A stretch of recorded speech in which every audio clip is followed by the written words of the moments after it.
and welcome. My name's Becky and I make videos about books and manga, and welcome back. It's been a while. Uni has been kicking my ass. It's been like tough trying to get my assignments and stuff in. I've still got 2 things due in on June, and then I have just my dissertation. And I have also been working on my debut novel, which is coming out in September. So I have been busy, but I want to try and get back into the groove of making videos again. I've just had a lot of things going on, but I think I'm going to try and start doing 1 video again a week. We're being try here. So I'm going to bring you my March and April wrap up because it has been a while because I haven't even done a March wrap up. So let's go ahead and jump. Changing the camera angle because I'm going to try and see if this works a little bit, even though it's a bit dark. So the first book that I read in March was One Piece volume 24. Now this was I already did a One Piece video on this when I was reading the J arc, so if you want to go check that out, that will give you my thoughts and feelings. I also read One Piece volume 25 during this. Just a quick rundown, I really enjoyed the J arc and the introduction to the next arc, because it's just an introduction, so I wasn't like blown away. I think I gave them 4 stars, which is kind of what I'd give on average for One Piece because I do enjoy One Piece, so that was mainly what I read. So yeah, if you want to see all my thoughts and things, go click on this video. And then, okay, I read The Lamb by Lucy Rose, which I gave 3 stars. Now, this was a bit controversial for me because it sounded amazing, but I was a bit unimpressed with it because I gave this book 3 stars. I thought it might be like a 5-star read or a 4-star read. No, there were a few issues with it, like there was the pacing. The main protagonist felt like it was a 20-year-old woman, and a 20-year-old woman wrote it, but it's supposed to be from a kid, and I think there were just a few things that needed a bit more explaining, but I did enjoy it for what it was. I just wish there could have been a little bit more, to be honest. But I also went more in depth on my podcast, which you can click here. Yes, I'm like promoting stuff, but I have started a podcast with my friend, and yeah, we talk about, on this episode here, we talk a lot about that episode there. And I don't know why I read this book. I thought, why not? I read the Statistical Probability of Love at First Sight, which is a YA romance, which I gave 3 stars. It was really generic and kind of cliche, but I think it was just lighthearted. I gave this book 3 stars, and it's about this American girl meeting this British boy on a flight over to London, and they fall in love in the space of 24 hours basically. And she's going to her dad's wedding, and they just talk on the plane, and just somehow it's like the statistics, and we're just falling in love already. And yeah, it really just kind of that cheesy, just that kind of little cheesy thing. Then I read A Novel Love Story by Ashley Poston, which I gave 3 stars. I was actually a bit disappointed with this. So the concept of this book is that the girl, the main protagonist, finds she's down on her luck. She's split up with this guy, she's pining with this guy she was gonna marry, and she's basically lost, and she's going on a retreat on her own, and her car breaks down, and she finds this town that resembles one of her favourite romance books, and she recognises all the characters except one, and I won't spoil anything, but I could see who he was coming a mile away. But we don't explore the town very much. Like, I knew nothing about the characters in the book.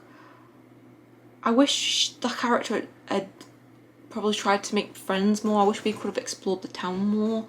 So it was a bit of a disappointment, unfortunately. Okay, I then read Frieren volume 9, and I can just say I gave this 4 stars because I love Frieren so much. It's such a good series. So the trio are continuing their journey across the Northern Plateau where they go to this city and meet Macht, one who was one of the 7 stages of destruction, who was a demon actually, and I will say he is a very interesting villain. He actually likes humans because in the series we've learned that demons despise humans, and he's come to favour them, and yeah, and him and Froon having this exchange, I was just like, this is really cool. So I can't wait to read volume 10 when I eventually buy it. I read Mao volume 13, which I gave 3 stars. Now this was because of the introduction to with another character and just small plot reveals. It wasn't my favourite volume of the series. I do get the reason why a fire happened centuries ago. It would be the reason why all the characters are alive and like trapped by this curse, but yeah, good reveal. Okay, then I read Mal volume 14, which again I gave 3 stars.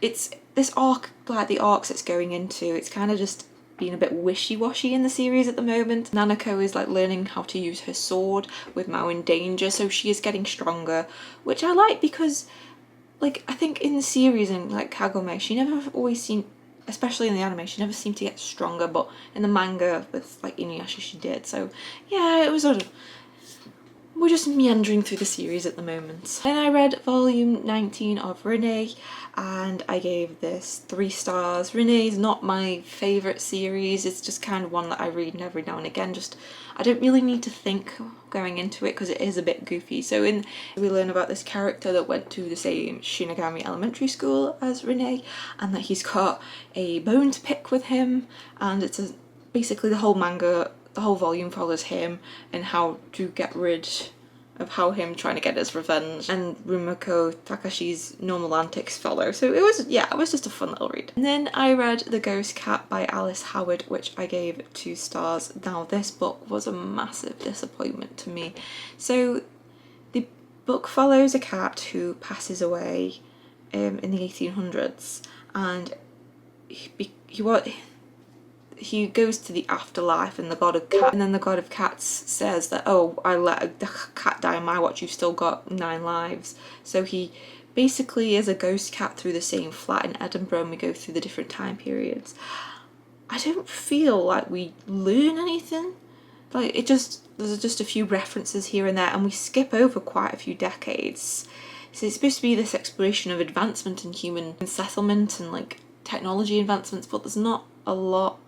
Like it felt like it was lacking something. I think if we'd followed the human characters it would have been better. Complete. It just felt very like a random short stories kind of melded together. I think it would have been better as a short story instead of a book. Then I read Noragami volume 26, which I did a video on, so I won't talk too much about it. So if you want to see more of my thoughts, go watch this video here. And yeah, I also read volume 27 in April to wrap it up. But all I will say, I really enjoyed the ending of Noragami.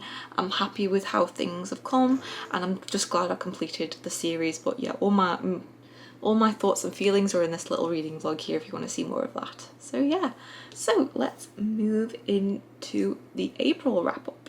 Okay, then moving in to my April wrap up, obviously already mentioned I read volume 27, and then I read Rewitched by Lucy Jane Wood, which I gave 3 stars. If you've seen a theme, I've had a bit of a 3-star read with books these last couple of months. So this book, I felt like it had many good plot points, but it felt like I was reading 2 different books, and I wish we could have seen more of the magic system. It felt very generic because of the 2 different stories. It felt like a bit of a distraction, and there was a romance there. It was such a tiny footnote. It didn't feel like there was a romance at all. The middle of the book was a slog to get through. But I did love the main character, and I think she did come through on her own, and she overcame what she's supposed to, which is the basics of storytelling really. But yeah, this wasn't my favourite.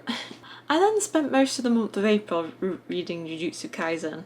So my problem with Jujutsu Kaisen is that I always felt it was a bit boring to begin with, because I hate the school training arc when they go to like Kyoto. I've always hated that arc because I just thought it was so boring, and I have watched the anime first, so I struggled to get through it. But yeah, I read up to volume 4 to volume 9. I gave 3 stars to volume 4 because I believe that's when we meet Junpei, the troubled kid, and I always felt it's horrible about what happened to him. But yeah, I always felt it was a bit horrible. But then as we move into volume 5, again I gave that 3 stars because they found out Itadori's alive, and yeah, they're shocked, and it's like, all right, okay, but then we're straight into the arc, so it's not like they even have time to get to react to the shock that he's actually alive.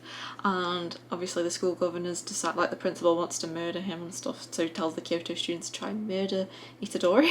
Moving on to volume 6, which is following the same arc. Again, I gave it 3 stars because I just absolutely hate that arc. Moving to volume 7, again I gave this 3 stars. Like, after the Goodwill event, this is where things start to get a bit more interesting with these 2 human curse users who, one of them does end up, you know, so things were looking a bit more interesting, but I'm still a bit of a slog with it. And then I read volume 8, which I gave 3 stars because they're still fighting against these brothers, and they do find a Sukuna finger, so it's like, finally some plot is happening, and I don't feel like I'm reading just drivel. I don't know, I think my issue with the Goodwill event has always been that I just don't like it, even though it's like a training arc. I don't know, I've always found myself a bit bored with it. I think that's the reason. It's just not something I'm like, Then I read volume 9, which I gave 4 stars. Volume 9 is where Jujutsu Kaisen finally got good for me. And this is because we learn about Gojo and the backstory to why the villains are doing what they're doing. So it's like, finally we're getting reasons as to what the overarching story is. We're going into the plot, we're getting deep into the plot and not kind of just jumping around. So it's like, finally, yes. And then we've got 2 more books left that I read in April. So I then read Case Closed volume 93. Okay, so sorry, my camera stopped recording. And then I read Case Closed volume 93, which I gave 4 stars. And this is continuing the Rum arc. Like, there is a case about Ran's mother being taken away, and she gets suspicious of Conan, thinking that he's Shinichi again. And there's like a mysterious character that's appeared and we're not sure who he is. And yeah, I love Case Closed. I don't have anything bad to say about it. It is called Detective Conan in Japanese, but yeah, I don't have anything bad to say. It's just a fun series. It's my favourite manga. The last book I read was One Piece volume 26, which I gave 3 stars. I won't talk too much about this because I'm actually working on a video for this at the moment, so all I will say is I'm not enjoying the arc at the moment. It's not my favourite. It just feels a bit like we're going through the motions again. Doesn't feel like there's any stakes involved with the crew. But obviously there are stakes involved, it just doesn't feel like it for me, if that makes sense. So that is it. Thank you for watching. I hope you enjoyed this video. So yes, I am back. Hopefully, please. And yeah, I hopefully will be doing that new One Piece video because I'm going to try a different style with it, I think, just to see what works, because I feel like I'm doing the same thing over and over, so I want to just try something a bit different. So thank you for watching. Comment down below anything you read in April and March, and also comment if there's any series you want me to take a look at more in depth, and I will see you next week. Bye.